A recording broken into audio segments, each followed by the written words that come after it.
আজকে আপনাদের ছোট একটা গানের কলি অবশ্যই আমি আপনাদেরকে শোনাবো।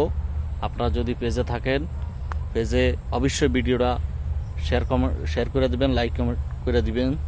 তো আমি আপনাদেরকে এই ভিডিওর মাঝে কিছু কথা বলার জন্যে আজকে চলে আসছিলাম।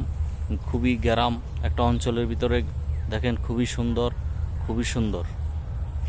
তো দর্শক, আমি যে গানের কলিটা গাইতে গেছি, তাহলে আমি গান কলিটা এখন শুরু করলাম। বন্ধু থাকে টঙ্গীতে, লক্ষ্মীপুরে বাড়ি, ডানা যদি থাকতো আমার উইরা যাইতাম বাড়ি, উইরা যাইতাম বাড়ি। বন্ধু থাকে টঙ্গীতে, লক্ষ্মীপুরে বাড়ি, ডানা যদি থাকতো আমার উইরা যাইতাম বাড়ি, উইরা যাইতাম বাড়ি। দর্শক, আপনাদের জন্য এত দূরে আসছি আমি ভিডিও করার জন্য। অবশ্যই যদি ভালো লাগে লাইক কমেন্ট শেয়ার করে দিবেন। ইনশাআল্লাহ পেজে থাকেন, ভিডিও দেখতে থাকেন।